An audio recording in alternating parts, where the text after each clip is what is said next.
سلام علیکم، خیلی خوش آمدید به یک ویدیو دیگه از کانال خودتون یعنی لیتوپیکس. امروز اومدیم با یه بحث جذاب در مورد تمام ضد قهرمان هایی که تا الان خیلی هاتون ممکنه بازیاشو بازی کرده باشید و قرار بریم تمام این بازیایی که خیلی نمره بالا و رتبه‌های بالایی داشتن بازیاش، قراره بریم تمام ضد قهرماناشون رو با هم دیگه چک بکنیم و ببینیم قضیه از چه قراره. اگر این سری ویدیو خوشت میاد حتما ویدیو منو لایک کن، کانال منم سابسکرایب کن، زنگوله بغلش هم بزن، لایک هم بکوب، کامنت هم بذار، لینک های داخل دیسکریپشن هم دریاب. حتما هم عضو کانال تلگرام و پیج اینستاگراممون هم بشو که کلی چیزای خفن اونجا میذاری. بریم سراغ ویدیو تا از هیجان نیفتیم. Let's do this.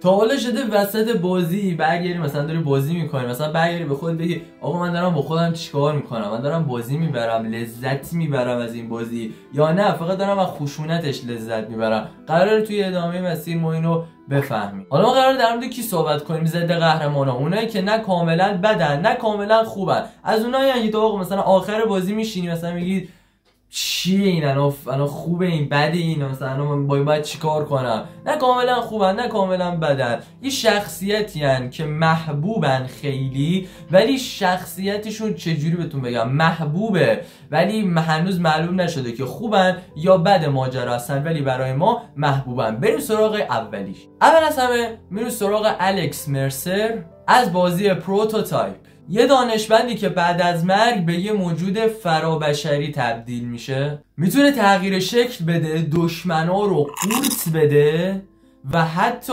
تبدیل بشه و حتی خاطره های اونا رو حتی جذب بکنه. ولی چیزی که جذابش میکنه اینی که اون برای این دنیا نمی جنگه، بلکه دنبال حقیقتیه درباره خودش و ویروسی که ازش ساختن.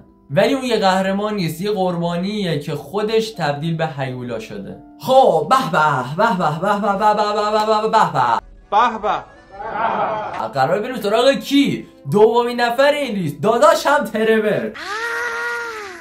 بزن کف قشنگه رو. به به به به به داداشم ترور که قشنگ خود دیوونه است، یعنی خود خره، یعنی خود خری، یا آدم غیر قابل پیش بینی که در هر لحظه تصمیم میگیره، یعنی مودی خوردادی انگار دقیقاً اصلا نمیفهمی چیکار میکنی. باشه خدا نکنه تو با یه مرحله بخوای بری، یه بار این وری یه بار کشت اونمون در میره، هر لحظه ممکنه یا خنده‌تو در بیاره یا شوکت کنه یا اشکتو در بیاره. میگم مودی معلوم نیست فازش چیه، هر دقیقه یه جا میچرخه. اونم قانون خودشو داره، نه اخلاق نه عدالت، فقط وحشیگری، فقط بریم بزنیم خشونت، درگیری، اصلا کل خراب مملکت.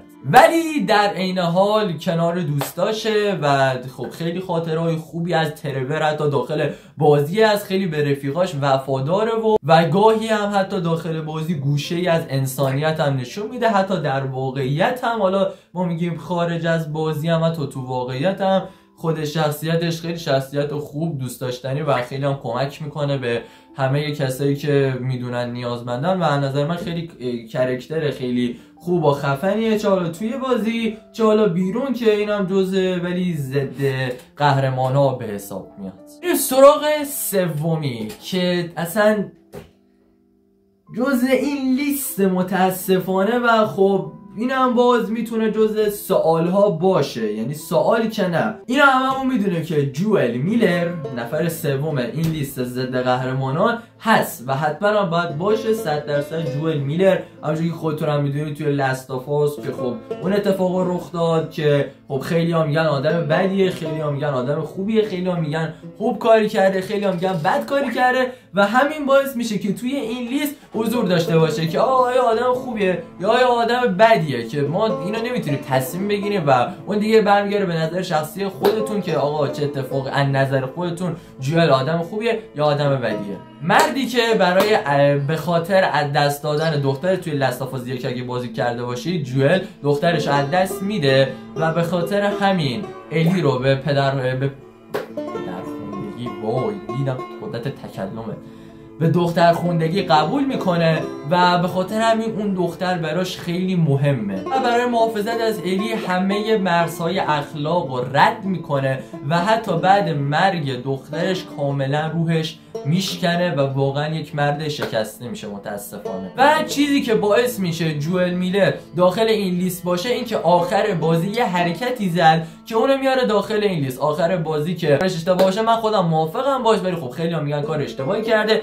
ولی خب اگه کار اشتباه نکرد لاست آف اس 2 موجود بود، حالا اون که، ولی خب خیلی‌ها از برنامه سازندگان میگن که باید الی رو میذاش اون تو بمونه و واکسن ازش میساختن و زندگیش و تمام زامبی از بین میرفت و زندگیشونو میکردن، ولی متاسفانه جوئل اونو برمیداره و از اونجا خارج میشه. و این دقیقاً همون چیزیه که یک ضد قهرمانو میسازه و به خاطر همینه که جوئل داخل این لیست حضور داره. و وای میریم سراغ نفر 4 از این لیست ضد قهرمانی، آرتورو مورگان.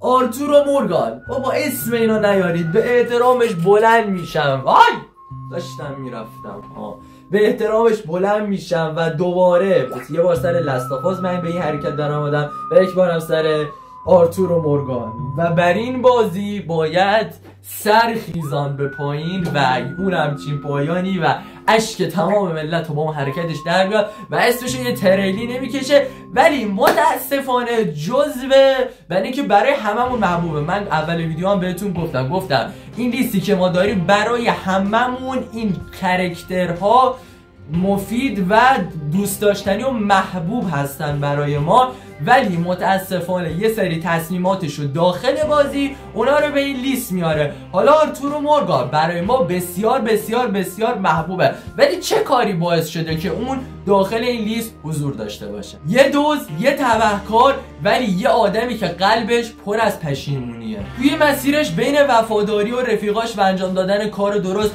بسیار و مرتبه ها به شک میفته. اون نشون میده که حتی یه یاغی توی هر لحظه از زندگیش و آخرهای زندگیش و اولهای حتی زندگیش میتونه نشون بده که چقدر میتونه آدم حتی در آخرهای زندگیش هم دنبال رستگاری باشه. بریم سراغ گزینه 5 این لیست.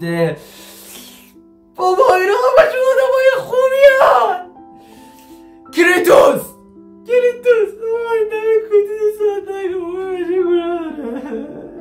آقا کریتوس و همون خدای جنگی که خودتون میدونید، کاراکتر کریتوس داخل کریتوس که داخل گاد آف وار حالا بهش میگن همون خدای جنگ یا گاد آف وار، و حالا کریتوس چی باعث شده که اونو داخل این لیست بیاره؟ کریتوس یا همون خدای جنگ یا همون گاد آف وار یه زمانی فقط دنبال کشتار بود. دلیل شما حتی اولین بازی‌هاش هم توی پلی 2 بازی کنید یا حتی روی PS4 هم حتی اگر بازی بکنید، رو PS4 متاسفانه نیومده ولی رو PS4 میتونید بازیش بکنید.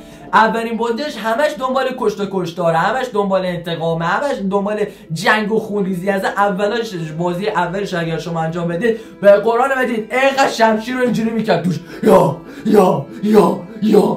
100 ضربه میکرد تو جونش در می آورد. و همونجوری که تو گاد آف وار نسخه 2018 که از کریتوس اومد بیرون، دیدید که این بچه چقدر آرام شده و چقدر با ملایمت داره برخورد میکنه و چقدر حتی اول بازی جلوی شومینه وایستاده و چقدر غمگین شده و چقدر آدم دلش میشکنه متاسفانه. توی نسخه جدیدش یا همون گاد آف وار وقتی که پدر میشه کم کم به نزول میرسه، مثل من یکم دارم آرومتر صحبت میکنم.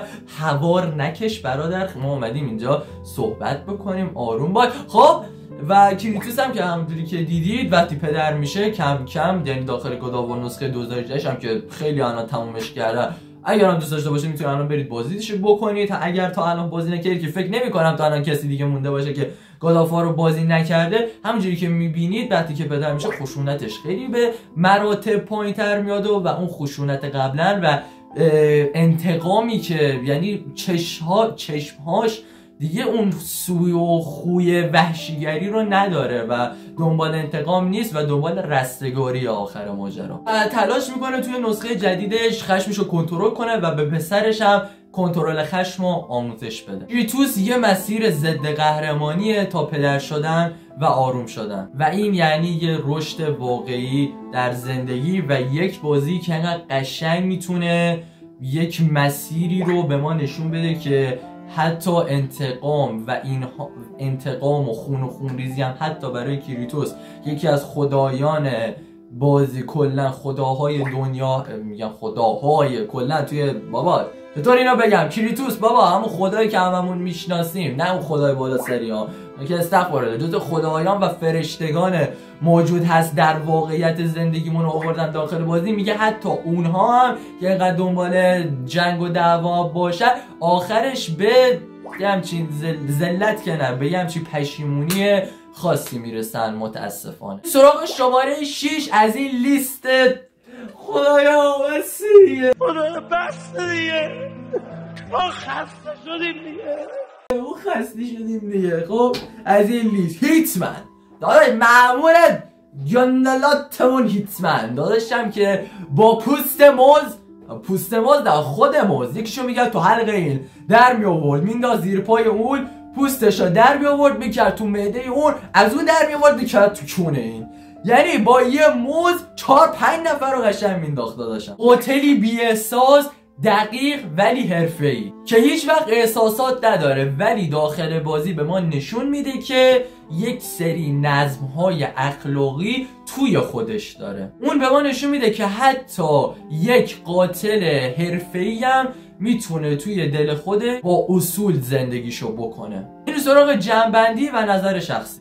ضد قهرمانا فقط شخصیت‌های خاکستری نیستن، بلکه آینه ماها هستن، پر از تضاد احساس‌ها و تصمیمات‌های سخت. حالا شما بگید اگر فقط بخوای با یک نفر از این ضد قهرمانا به مدت 1 سال زندگی بکنی، کدومش انتخابته؟ این زیر واسم کامنت. اگر این سری ویدیو خوشت میاد حتما ویدیو منو لایک کن، کانال منم ساب کن، زنگوله بغلش هم بزن، لایکم بکوب، کامنتم بذار، لینک های دیسکریپشنم دریا و پیج اینستاگرام و کانال تلگراممونم حتما دنبال داشته باشی. کلی از پشت صحنه و کلی میمای خفن و همه چی داخل اینستاگراممون هست و کلی اخبار خفن که توی زندگی دنیا هم باشه همه رو به روز براتون داخل کانال تلگرام هم میذارم که میتونید دنبال کنید و لذتشو ببرید و حال کنید و دیگه کلا همه چی رو داشته باشید داخل این کانال. مرسی که تا اینجا ویدیو با من همراه بودید. تا ویدیو بعدی شب و روزتون خوش. خدا نگهدار.